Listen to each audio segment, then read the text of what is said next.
नमस्कार सभी स्टूडेंट्स। देखो अपने संस्कृत में क्या चल रहा है बताओ। संधि चल रही है ना।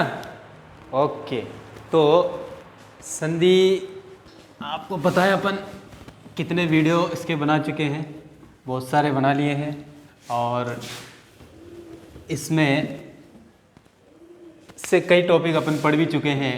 ये लो भाई, संस्कृत का ये हेडिंग लगा दिया अपन ने।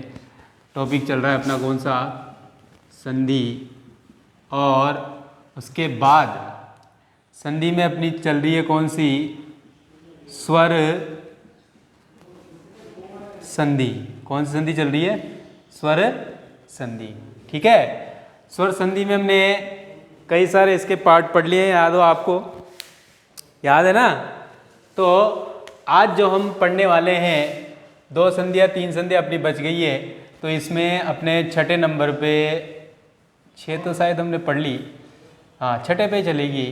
तो आज हम पढ़ेंगे पूर्व रूप संधि, फिर उसके बाद पर रूप आएगी। तो इसका पहले सूत्र लिख लो, एंग पदान ताद ती। ठीक है, ये वाला सूत्र है, इसको फटाफट नोट कर लो। फिर हम अगली वीडियो, इसी वीडियो में पढ़ेंगे इसको, पूर्व रूप संधि को, कि इसमें क्या होता है और क्या नहीं होता है। आगे बात समझ में। तो देखो, एंग पदान तादती इसका सूत्र होता है। एंग का मतलब क्या होगा बच्चों, ए ओ आ जाता है इसमें, कौन सा, ए ओ। ठीक है, इसकी पहचान सिंपल से क्या है कि इधर तो ए हो और इधर क्या हो, अ हो। तो क्या होता है, ए ओ का तो ए ओ ही शेष बचता है, और इस अ का क्या हो जाता है, अवग्रह हो जाता है। इतना बस याद कर लो, जिसमें मामला फिट है अपना, बस। ठीक है, ये लो, ये तो ए ओ प्लस के इधर रहेगा, बाद में क्या रहेगा, अ, और इस अ का तो क्या बन जाएगा, अवग्रह, और इधर क्या रहेगा, यही कुछ रहेगा। अब इसको फटाफट नोट कर लो पहले। ओके, लिख लिया आप सबने ये सब। देखो इधर ए ओ प्लस अ आ जाए बाद में, तो ए ओ का तो ही रहेगा, और इसका ये वाला चिन्ह, इसको क्या बोलते हैं बच्चों, अवग्रह बोलते हैं। क्या बोलते हैं इसको, अवग्रह बोलते हैं। बस इतना समझ के बाकी कुछ करना ही नहीं है आपको। कैसे नहीं करना सर, आप तो हमें फटाफट उदाहरण से बता दो, बता देंगे। उसमें क्या है, देखो वने प्लस अत्र, ये देखो वने प्लस अत्र लिख रहा है सबको। वने में एक ही मात्रा आ रही है कि नहीं आ रही, ये आ रही है सर, अटी क्या डी अ आर्या छ, कोई बात नहीं है। आप ए का ए रख देना, यानी वने का वने ही बन जाएगा, और बाद में जो ये अ आया है इसका अवग्रह कर दो, और ये त्र लिख दो। ये लो कंप्लीट। बस इतना ही करना है आपको, और कुछ ज़्यादा माथा पच्ची करने की जरूरत नहीं है। समझ में नहीं आई तो उदाहरण देख लो अगला। कैसे सर, हमें अगले उदाहरण समझाओ। तो ये लो, ग्रामे अस्मिन मैंने लिख दिया क्या, बिल्कुल लिख दिया। यहाँ एक ही मात्रा आ रही है, इधर क्या आ रहा है, अ आ रहा है, तो क्या करो इसको, ग्रामे प्लस ये तो हो गया ना, तो डायरेक्ट सीधा ग्राम में तो ए का ये दोनों तो ऐसे कैसे बच जाते हैं, और बाद में अ का क्या कर दो, अवग्रह कर दो, और फिर अस्मिन। ये लो, क्या दिक्कत है, दिक्कत है क्या किसी को, नहीं है ना, बिल्कुल नहीं है। तो कोई टेंशन नहीं है, आप तो इसको फटाफट क्या करो, छाप लो और उतार लो। याद रखना, ये जो है अयादी संधि का अपवाद है। यहाँ लिख लेना आप नोट लगा करके, नोट, यह अयादी संधि का अपवाद है। ठीक है, लिख लोगे सब, बस ये उतार लो फटाफट, फिर आपको अगले उदाहरण कराते हैं। और इस पर कोई समस्या ही नहीं है, ए ओ का ए ओ ही बच जाएगा, और बाद के जो अ आ जाए तो उसका हम क्या बना देंगे, अवग्रह चिन्ह बना देंगे। ठीक है, क्लियर हो गई बात सबको। बस आप फटाफट इसको छाप लो एक बार, ये इसका स्क्रीनशॉट ले लो।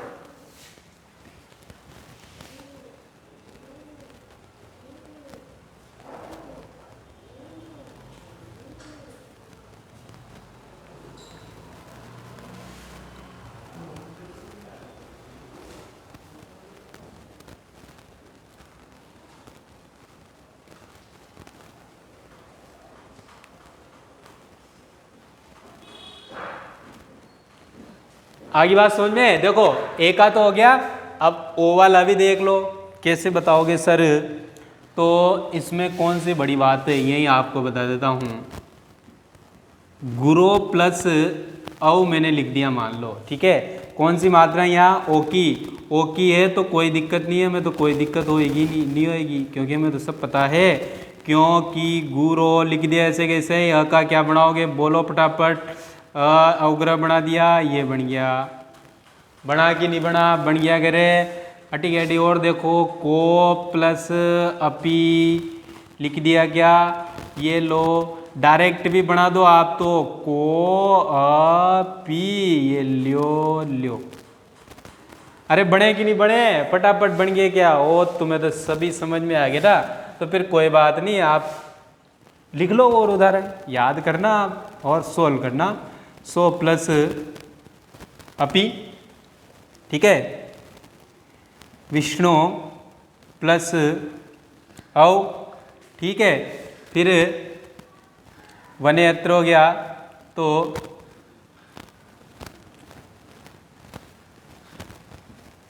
वने अस्मिन, ठीक। बस इतने याद रखो, 1 2 3 आपको सोल्व करने हैं। 2 मैंने करा दिए। परिभाषा अगर आप इसकी लिखना चाहो तो ऐसे लिखना कि ए ओ के बाद यदि अ आ रहा हो तो ए ओ को क्या पूर्व रूप आदेश हो जाता है, अर्थात ए ओ का ए ओ ही शेष बचता है और बाद वाले अ का अवग्रह हो जाता है। समझ गए? बस बात समझ में आनी चाहिए, बाकी कोई टेंशन नहीं है। ये वाला हो गया काम, फटाफट उतार लो इसको, स्क्रीनशॉट ले लो या तो इसका, और फिर हम आगे बढ़ेंगे, ठीक है ना। जल्दी जल्दी कंप्लीट करो। पूर्व रूप के बाद हम पर रूप भी पढ़ेंगे और पर रूप आ जाएगी तो पर रूप के बाद फिर लास्ट जो प्रकृति भाव है उसको पढ़ लेंगे, वैसे वो आती ही नहीं है, ठीक है। समझ गए गए सारे के सारे?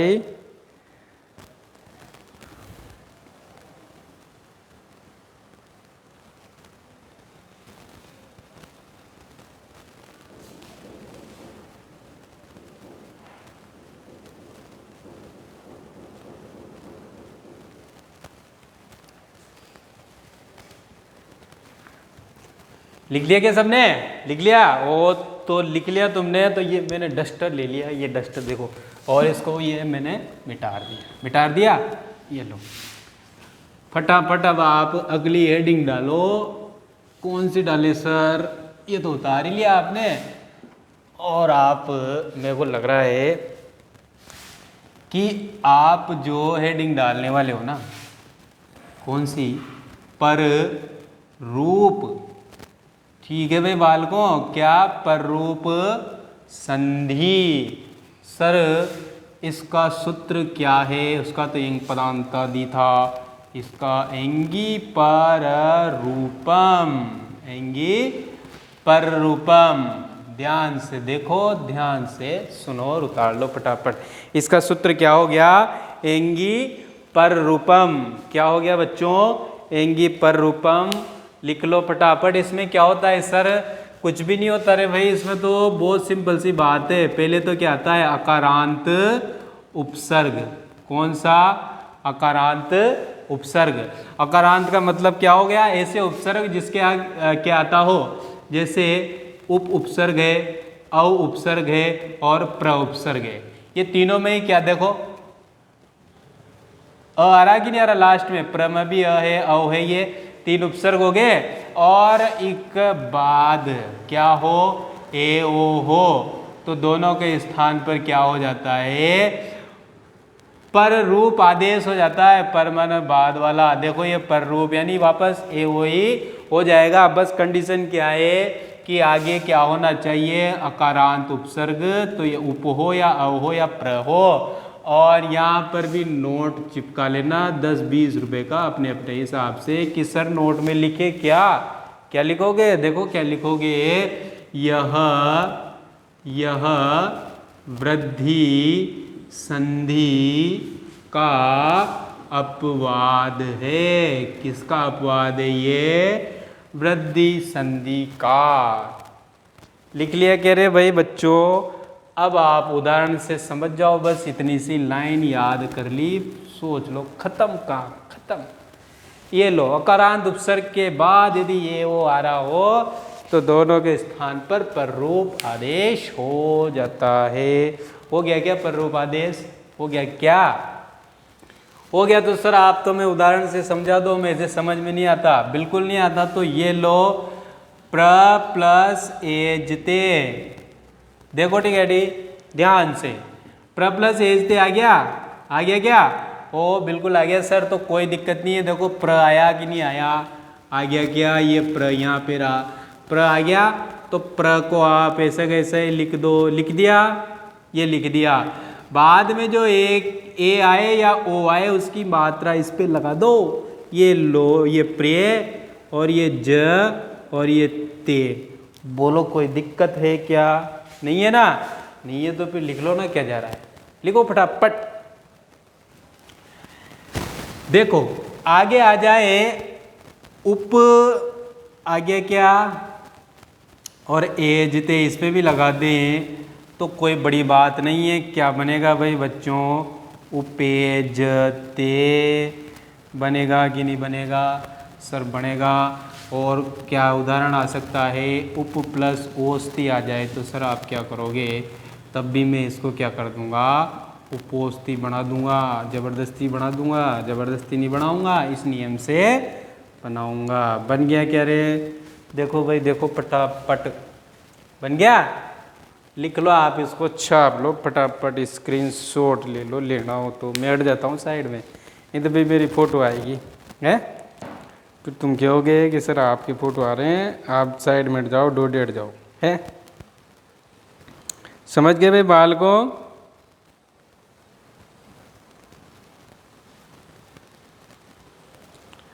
तो इस तरह से हमने ये वाली संधि भी अब क्या कर ली है? कंप्लीट कर ली है।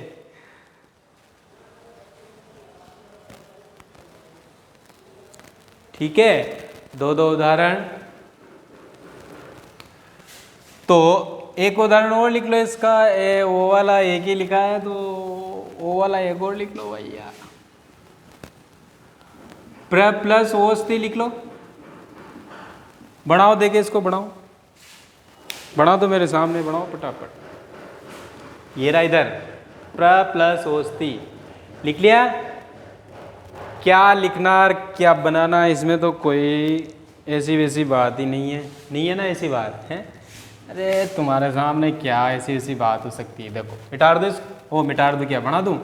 ये प्र लिख दिया, काय की मात्रा है ओ की, तो ये लो ओ की, और ये क्षति लिख दो। क्या बिगड़ जाएगा अपना? कुछ भी नहीं बिगड़ेगा, हम तो सीख गए क्या? ओ लो फटाफट, तो इसको छाप लो, और ये आपकी संधि कंप्लीट हो जाती है। कौन सी? स्वर संधि। प्रकृति भाव जो संधि, इसका 8वां भेद जो बचा है वो ज़्यादा इम्पोर्टेंट नहीं है, और वो उसमें क्या होता है, देखो मैं आपको एक थोड़ा सा हिंट दे दूँ, पहले आप इसको उतार लो, है ना, फिर हम अगली बात करेंगे जिसमें आपकी ये संधि भी क्या हो जाएगी? कंप्लीट हो जाएगी। कौन सी? स्वर संधि। कौन सी संधि कंप्लीट हो जाएगी बालकों? तो इस तरह से अपनी ये संधियाँ कंप्लीट हो गई। कौन सी? स्वर संधि। कौन सी संधि हमने कंप्लीट कर ली बच्चों? स्वर संधि। संधि के जो वीडियो चल रहे हैं अपने, कई सारे वीडियो हमने बना लिए हैं, उसमें जैसे पहले संधि के पार्ट पढ़े अपन ने, स्वर संधि, व्यंजन संधि और विसर्ग संधि, वो वाला पढ़ लिया। फिर उसके बाद स्वर संधि हमने शुरू में स्टार्ट करी थी, तो उसके कई पार्ट होते हैं, फिर उसके भी भाग होते हैं ना, तो उसमें हमने जैसे यण पढ़ी, गुण पढ़ी, अयादि पढ़ी, वृद्धि पढ़ी, दीर्घ पढ़ी, पूर्वरूप आज पढ़ ली और पररूप आज पढ़ ली। तो इस तरह से ये अपना कौन सा संधि कंप्लीट हुई है बच्चों? अभी सिर्फ अपनी स्वर संधि कंप्लीट हुई है। ये स्वर संधि आपकी कंप्लीट हो गई है। जिसने भी इसके नोट्स नहीं बनाए हैं वो कंप्लीट अपना होमवर्क कर ले सारे बच्चे, ठीक है? जिसने भी ये वीडियोस देखे हैं, और एक रजिस्टर में सारे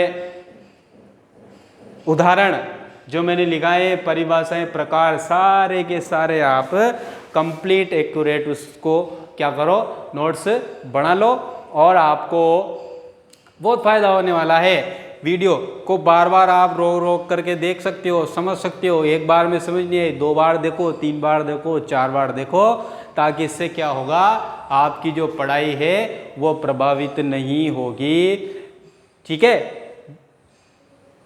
आप घर बैठे अच्छी शिक्षा प्राप्त कर रहे हो, अच्छे से समझ रहे हो, तो इससे बड़ी बात क्या हो सकती है। और स्कूल का क्या है, कभी भी खुल सकते हैं। तो और ऐसा लगे कि अचानक फिर आप पढ़ लिया आ जाए, फिर आप पढ़ने बैठोगे। इसीलिए वीडियो निरंतर रेगुलर कंप्लीट देखो और होमवर्क भी साथ के साथ करते रहो। तो ये था दोस्तों आज तक, ठीक है, और बने रहिए हमारे साथ। ये तो आज हो गया, यानी आज के लिए काफ़ी है और कल के लिए बहुत कुछ बाकी है। तो मिलते हैं नेक्स्ट वीडियो में, और नेक्स्ट वीडियो में हम क्या शुरू करेंगे, व्यंजन संधि। ठीक है भाई बालकों, धन्यवाद।